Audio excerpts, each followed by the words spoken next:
एक बदमाश औरत अपने पति रघु के साथ मिलकर लोगों को ठगती थी, पर कुछ समय से पुलिस उनके बारे में जगह जगह पूछताछ कर रही थी। इसलिए दोनों पति पत्नी पुलिस से बचने का और लोगों को ठगने का दूसरा रास्ता खोजने लगे। ये लो, थोड़ा सा पकौड़ा बनाया है, लाओ बोतल इधर दो, थोड़े घूंट हलक में जाएंगे तो ये टेंशन दूर हो जाएगी। अब सोचो आगे क्या करना है। इतना बढ़िया पकौड़ा आगे भी खाने को मिलेगा या हमें जेल की हवाई खाने को है? अरे सुन चंदा, अरे मेरे दिमाग में ये प्याज के पकौड़े देखकर एक आइडिया आ गया। अरे क्यों ना हम पकौड़े खिलाकर लोगों को ठगना शुरू करें। अरे इधर आ, इधर कान ला, मैं तुझे सब समझाता हूँ। चंदा और उसका पति लोगों को ठगने के लिए एक नया प्लान बनाते हैं और उस शहर को छोड़कर एक दूसरे शहर में आ जाते हैं। चंदा प्याज के पकौड़े का ठेला लगाना शुरू करती है। चंदा ने जानबूझकर अपना लहंगा चोली इस तरह से पहना था ताकि जवान लड़के उसकी तरफ खींचे चले आए। ओ देख, ये पकौड़े वाली कितनी सुंदर है। ये तो मुझे किसी बोल्ड पिक्चर की हीरोइन दिखती है यार। अरे तूने इसके बारे में नहीं सुना? इससे पकौड़े खरीदो तो साथ में हाथ पकड़ने का मौका भी देती है, समझा क्या? क्या क्या तू सच कह रहा है? चलना फिर तो इससे मिलते हैं।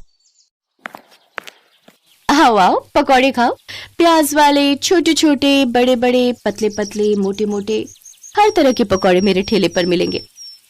क्या बात है, तुम्हारे पास हर साइज के पकौड़े हैं? पकौड़े क्या, मैं भी पूरी साइज में हूँ। देखना चाहोगे?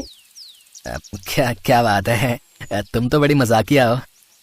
चंदा जानती थी कि वो ऐसे बेशर्मी भरी बातों से जवान अमीर घर के लड़कों को फंसा सकती है और उसका तीर सही निशाने पर लग रहा था।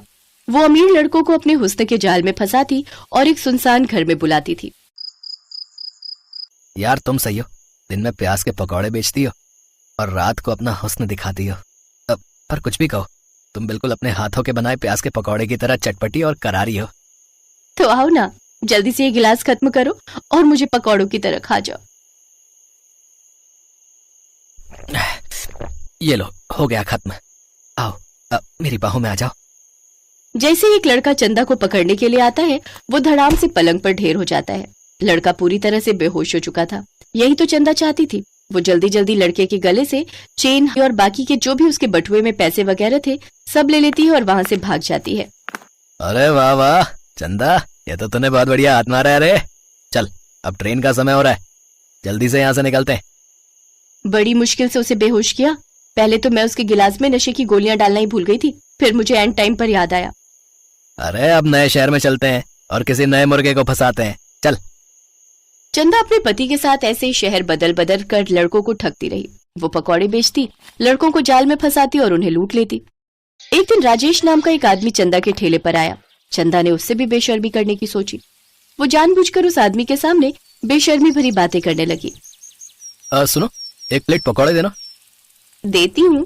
वैसे कैसे पकौड़े खाओगे आप? थोड़े बड़े बड़े बनाऊं या फिर छोटे पसंद है? कैसे भी बना दो, बस थोड़े करारे बनाना। हाँ हाँ, ये मिर्ची बहुत तीखी है, इसे चबाकर देखना, बहुत मजा आएगा। मैंने पकौड़े के साथ रख दी है। राजेश पकौड़े खाने लगता है और भी बहुत लोग चंदा से पकौड़े ले रहे थे, पर चंदा की नजर तो सिर्फ राजेश पर ही टिकी हुई थी। वो राजेश के हाथ में पकड़ा बैग और पहने हुए सोने की चेन और अंगूठी वगैरह देख रही थी।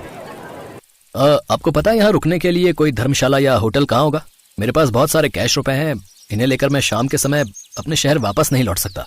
आप तो यहीं की हो तो आपको ज्यादा पता होगा। हाँ हाँ, चिंता मत करो, मैं तो यहाँ का चप्पा चप्पा जानती हूँ। वैसे इतने सारे कैश लेकर रात में किसी होटल या धर्मशाला में रुकना खतरे से खाली नहीं है। एक काम करो, यहाँ से थोड़ी दूर ही मेरा घर है, तुम आराम से मेरे घर पर रात रुक सकते हो। वहाँ तुम्हें किसी चीज की कमी नहीं होगी। Oh thank you so much, मैं जरूर आपके साथ चलूंगा। वैसे आप कितनी देर में यहाँ से जाएंगी? बस अब तो मेरे पकौड़े खत्म हो ही चुके हैं, बस मैं घर ही जा रही हूँ। चलो तुम भी मेरे साथ चलो। राजेश चंदा के साथ चला जाता है। चंदा उसे एक पुरानी सी झोपड़ी में ले जाती है। तुम्हें यहाँ परेशानी हो सकती है क्योंकि मेरा घर बहुत टूटा फूटा और पुराना है। कोई बात नहीं, आपने मेरे लिए इतना किया यही बहुत है, और फिर एक रात ही तो गुजारनी है। मैं यहीं कहीं कोने में सो जाऊंगा। अरे इतनी जल्दी कैसे सो जाओगे? अभी तो रात शुरू हुई है। वैसे तुम कुछ पीना पसंद करते हो? वो मेरा मतलब है। मैं समझ गया, मुझे तो बहुत शौक है पीने का। चलो ना बैठते हैं। चंदा राजेश की बातों में बिल्कुल खो चुकी थी। उसे इस बात का ध्यान ही नहीं रहा कि उसे गिलास में नशीली दवाई मिलानी है। बातों ही बातों में चंदा ने बहुत ज्यादा शराब पी ली। तुम्हें पता है मैं तुम्हें यहाँ क्यों लाई हूँ? ताकि मैं तुम्हें लूट कर यहाँ से भाग जाऊं।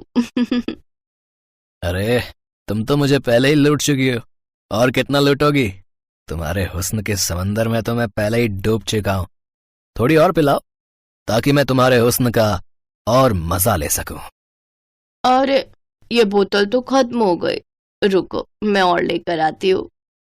चंदा जैसे ही दूसरी बोतल लेने के लिए जाती है, राजेश उसके गिलास में नशीली दवा डाल देता है। चंदा गिलास में भरी नशीली दवाई वाली शराब पी जाती है। राजेश का काम हो चुका था। अगले कुछ घंटे बाद चंदा की आंख खुलती है तो वो अपने आप को हवालात में देखती है। मैं कहाँ पर हूँ? तुम हवालात में हो। ये पुलिस स्टेशन है और मेरा नाम इंस्पेक्टर राजेश है। तुम्हें पकड़ने के लिए ये सारा जाल मेरा ही बिछाया हुआ था। अब जल्दी से अपने पति रघु का भी पता दे दो ताकि तुम दोनों को सजा मिल सके। बेशर्म प्याज पकौड़े वाली, बहुत लूटा है तूने और तेरे पति ने मिलकर लोगों को। अपने हुस्न के जलवे बिखेर कर लोगों को बहुत ठगाया तूने। माफ कर दो साहब, माफ कर दो, गलती हो गई, छोड़ दो। चंदा गिड़गिड़ाती रहती है, रोती रहती है, पर उसे और उसके पति को अपने किए का फल तो मिलना ही था। उन्होंने बहुत से लोगों को लूटा था जिसकी सजा उन्हें मिलनी जरूरी थी। इंस्पेक्टर राजेश की समझदारी से चंदा और रघु को बहुत से लोगों के साथ लूटपाट करने और ठगने के जुर्म में सजा हो जाती है। ये कहानी है जग्गी पकौड़े वाले की। जग्गी की पत्नी सीमा और जग्गी दोनों मिलकर पकौड़े बेचा करते हैं। जग्गी के पकौड़े लोगों के बीच काफी प्रसिद्ध हैं। जो एक बार उसकी दुकान में आता है वो बार बार आना चाहता है। पकौड़े खा लो, पकौड़े, गर्मा गर्म पकौड़े, प्याज के पकौड़े, आलू के पकौड़े, मिर्ची के पकौड़े। एक बार खाओगे बार बार आओगे। राजू और उसके दोस्त दिनकर को आज पकौड़े खाने का मन हुआ तो वे नुक्कड़ के पकौड़ों की सबसे फेमस दुकान यानी जग्गी पकौड़े वाले की दुकान की ओर बढ़ चले। आज सही समय पर निकले हम दोनों, नहीं तो जब तक जग्गी की दुकान पर पहुंचते थे उसकी दुकान के सारे पकौड़े खत्म हो जाते थे। आज तो जमकर पकौड़े खाऊंगा। जग्गी के मिर्च वाले पकौड़े तो इतने स्वादिष्ट होते हैं भाई कि क्या बताऊं यार। एक बार मेरी बीवी मुझसे नाराज चल रही थी, उस रोज मैं उसके लिए जग्गी के पकौड़े ले आया। अरे राजू भाई क्या बताऊं, एक वो दिन है और आज का दिन है। मेरी बीवी मेरे से ऊंची आवाज में बात तक नहीं करती। नाराज होना तो छोड़ ही दो। राजू और दिनकर बातें करते हुए जग्गी की दुकान के बिल्कुल नजदीक पहुंच गए थे। तभी उन्हें दूर से जग्गी की दुकान पर भारी भीड़ दिखाई दी। अरे दिनकर भाई, कहीं आज भी हम लोग लेट तो नहीं हो गए? देख रहे हो जग्गी की दुकान के बाहर लोगों की भीड़। दिनकर दुकान की ओर देखता है, लेकिन एक बात उसे अजीब सी लगती है। उसने देखा कि दुकान के बाहर जितने लोग थे लगभग सभी के हाथ में डंडे थे, कुछ ने पत्थर भी उठा रखे थे। अरे राजू भाई, भीड़ तो दिख रही है, लेकिन भीड़ में लोगों ने डंडे और पत्थर क्यों उठा रखे हैं? कहीं कोई गड़बड़ है क्या? उन्हें कुछ समझ आता उससे पहले लोगों के जोर जोर से चिल्लाने की आवाज आने लगी और सभी गुस्से में कह रहे थे, मारो मारो मारो, इसे छोड़ना नहीं है, मार इसका, मार मार। उसके बाद दिनकर और राजू ने देखा कि वहाँ खड़ी भीड़ जग्गी को दुकान से खींचकर बाहर निकाल रही है। बाहर निकल, बाहर निकल, निकल। आज हम तुम्हें तुम्हारी हरकतों की वो सजा देंगे कि तू जिंदगी भर याद रखेगा। ये कहकर भीड़ में खड़े एक आदमी ने डंडे का जोर का प्रहार जग्गी पर किया। जग्गी दर्द से कराहने लगा। उसके बाद तो कई लोग डंडे से उसे मारने लगे। उसके सिर से खून निकलने लगा। वो लोगों के आगे हाथ जोड़कर माफी मांगने लगा। छोड़ दीजिए मुझे। तुम्हें छोड़ दूं? हैं? तुम्हारे जैसे बेशर्म पकौड़े वाले को छोड़ना मतलब तुम्हें गलत काम करने की छूट देना। ये कहकर भीड़ में से ही एक आदमी ने अपने हाथ में लिया पत्थर उठाया और उसकी ओर तान दिया। ये देखकर जग्गी दुकान से निकलकर तेजी से भागने लगा। ये लोग तो मेरी जान ही ले लेंगे। मुझे किसी भी तरह यहाँ से निकलना होगा। जग्गी आगे आगे भाग रहा था और गुस्साई भीड़ उसके पीछे। राजू और दिनकर को अभी भी समझ नहीं आ रहा था कि आखिर ऐसा क्या हो गया कि लोग जग्गी के पीछे पड़े हैं। लोग उसे बेशर्म पकौड़े वाला क्यों कह रहे हैं? लोगों के इस तरह जग्गी पर भड़कने का कारण समझने के लिए कुछ समय पीछे जाना पड़ेगा। 410, 430, 490, 500। आज की कमाई 500। अगर इसी तरह कमाई होती रही तो तेरे लिए चांदी की पायल बनवा दूंगा। अजी मुझे पायल वायल नहीं चाहिए। क्यों, क्या हुआ? हमेशा तो गहने की रट लगाए रहती है। हाँ गहने मुझे चाहिए, लेकिन ईमानदारी के पैसे से। अरे तो मैं कौन सा स्मगलिंग कर रहा हूँ? ईमानदारी से ही तो पैसे कमा रहा हूँ। देखिए जी, ये आपको भी पता है आप कैसे पैसे कमा रहे हैं। पकौड़ों को बनाने के लिए आप क्या करते हैं? अगर किसी को पता लग गया ना तो फिर बवाल हो जाएगा, कोई आपको छोड़ेगा नहीं। अरे तू चुपचाप रह, फालतू की बड़बड़ मत कर। मुझे जैसे बेचना है पकौड़े मैं वैसे ही बेचूंगा। जग्गी बहुत ही बेशर्म इंसान था। वो पकौड़े तो बेचता था, लेकिन बहुत ही गंदे तरीके से। वो पकौड़े के गोलों को पहले अपने गंदे बगल के तले दबाता और फिर पकौड़ियाँ तलता। उसे ये सब करने में बहुत मजा आता था। ये हो गए पकौड़े के गोले तैयार। अब इसे दबाता हूँ अपने गंदे बदबूदार बगल के तले। ये लो, ये दब गया। अब इसे डालता हूँ कढ़ाई में। ये कहकर उसने पकौड़ों को कढ़ाई में डाला। कढ़ाई से निकलने के बाद उसने पकौड़ों की ओर गौर से देखा और मन ही मन मुस्कुराते हुए बोला, ये लो, ये हो गए मेरे असली पकौड़े तैयार। सीमा, मुझे और बेसन दे, मुझे पकौड़ों के और गोले बनाने हैं। सीमा अपने पति को हर दिन ये गंदी हरकत करते देखती और उसे टोकती, लेकिन वो अपनी बेशर्मी से बाज नहीं आता था। अरे ये तो क्या हर दिन चिक चिक करती रहती है, हैं? क्या करती रहती है? मैं कोई गलत नहीं कर रहा। ये तो किताबों में लिखा है कि पसीने की कमाई का मोल ही अलग है, और मैं तो पसीने की ही तो कमाई कर रहा हूँ। मेरे बगल के, यानी मेरे बगल के पसीने की कमाई। अरे वही तो पकौड़ों में स्वाद भर देते हैं और लोग बार बार हमारी दुकान में आते हैं। ले तू भी खा मेरी पसीने की कमाई के पकौड़े। मुझे नहीं खाने आपके पकौड़े, लेकिन मैं अब भी कह रही हूँ, आप ये बेशर्मी छोड़ दीजिए, नहीं तो ये एक दिन आप पर ही भारी पड़ेगी। लेकिन जग्गी पर अपनी बीवी की बातों का कोई प्रभाव नहीं पड़ता। वो अपनी बेशर्मी जारी रखता और अपने ग्राहकों को जो उस पर इतना विश्वास करते थे, उन्हें पसीने से सने गंदे पकौड़े देता। समय इसी तरह बीत रहा था और जग्गी की बेशर्मी भी जारी थी। इस बीच सीमा गर्भवती हो गई। सीमा बहुत खुश थी। जग्गी भी ये खबर सुनकर बहुत खुश था। वाह सीमा वाह, देख रही हो भगवान की कृपा कैसे भर भर कर बरस रही है हम पर। हाँ देख रही हूँ, तभी तो आपको कहती हूँ अब तो वो काम छोड़ दीजिए, अब हमारा बच्चा आने वाला है। अरे तो फिर से शुरू हो गई। तुझे क्या दिक्कत है, हैं? क्या दिक्कत है मेरी तरक्की से? कभी कभी तो लगता है कि तू मेरी सबसे बड़ी दुश्मन है।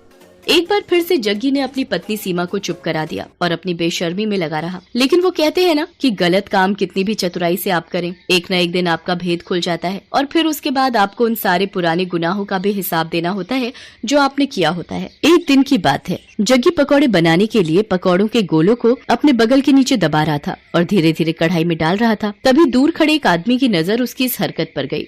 अरे ये पकौड़ी वाला जग्गी क्या कर रहा है भाई, हैं? अरे छी छी छी छी छी, मुझे तो उल्टी आ रही है इसकी इस हरकत को देखकर। उसने चुपके से जग्गी का वीडियो बना लिया और फिर उसकी दुकान पर गया। ओए जग्गी, तू तो बड़ा बेशर्म है, हैं? तुम्हारे ग्राहक तुम पर इतना भरोसा करते हैं और तू उन्हें गंदे पकौड़े खिलाता है, हैं? गंदे पकौड़े? ये आप क्या कह रहे हैं भाई? ज्यादा भोले मत बन और सच सच बता, तू पकौड़ों को तलने से पहले उसे अपने बगल के नीचे दबाता है ना? छी छी छी छी, ये आप क्या कह रहे हैं साहब? भला ऐसा कौन करता है? मैं तो पूरी सफाई से अपना काम करता हूँ। क्यों सीमा, बताना साहब को। सीमा ने जग्गी की बात का कोई जवाब नहीं दिया, बस अपना सिर नीचे झुका लिया। वो ग्राहक समझ गया कि जग्गी इस तरह उसकी बातों को नहीं मानेगा। उसने जो वीडियो बनाया था वो वीडियो उसने लोगों को भेजना शुरू कर दिया। जिसने भी उस वीडियो को देखा उसे उबकाई आने लगी। छी छी छी, बाप रे, मैंने भी तो इसके यहाँ के पकौड़े खाए थे। वो ऐसे पकौड़े बनाता है? इस तरह से तो वो लोगों की सेहत से खिलवाड़ कर रहा है। वो वीडियो 1 से 10, 10 से 100 और 100 से फिर लाखों लोगों तक पहुंचकर वायरल हो गया। उस वीडियो को देखकर सभी को बहुत गुस्सा आया और गुस्से में वे सभी जग्गी की दुकान पर डंडे और ईंट पत्थर लेकर पहुंच गए। आज छोड़ना नहीं इसको, हैं? इसकी सारी बेशर्मी आज हम निकाल देंगे, मार देंगे इसे। हाँ आखिरकार लोगों ने उसे पकड़ लिया। एक बार फिर से सभी उसकी पिटाई करने लगे। तभी उसकी पत्नी सीमा भागती हुई वहाँ आई और लोगों के आगे हाथ जोड़ते हुए उसने कहा, मैं जानती हूँ कि इनकी गलती माफ करने के लायक नहीं है। इन्होंने आप लोगों के विश्वास का खून किया है, आप लोगों की सेहत के साथ खिलवाड़ किया है, लेकिन आप लोग इन्हें मार देंगे तो मेरा बच्चा जो अभी मेरी कोख में है, उसके सिर से पिता का साया उठ जाएगा। भगवान के लिए मेरे कोख के बच्चे पर रहम कीजिए और इन्हें छोड़ दीजिए। एक गर्भवती औरत की गिड़गिड़ाहट को सुनकर लोगों का दिल पसीज गया और उन्होंने इस वादे के साथ जग्गी की जान बख्शी कि भाई कान खोल के सुन लो, हम तुम्हें छोड़ तो रहे, लेकिन अब कभी इस तरह और इस जगह पकौड़े ये नहीं बेचेगा। इसे ये जगह छोड़नी होगी। सीमा ने उनसे वादा किया। जग्गी को वो जगह छोड़नी पड़ी। जग्गी को बार बार उसकी गलतियों के लिए आगाह किया जा रहा था, लेकिन वो अपनी आदत से बाज नहीं आ रहा था। और एक दिन उसी आदत के कारण न सिर्फ उसकी जान पर बनाई, बल्कि उसे अपनी वो जगह भी छोड़नी पड़ी जहाँ उसकी दुकान बहुत चलती थी। आज जग्गी जहाँ भी अपनी दुकान लगाने की कोशिश करता है, उसके पुराने कर्म उसकी राह में आ जाते हैं। अब उसे अपनी करनी पर बहुत दुख होता है, लेकिन वो कहते हैं ना कि अब पछताए होत क्या जब चिड़िया चुग गई खेत।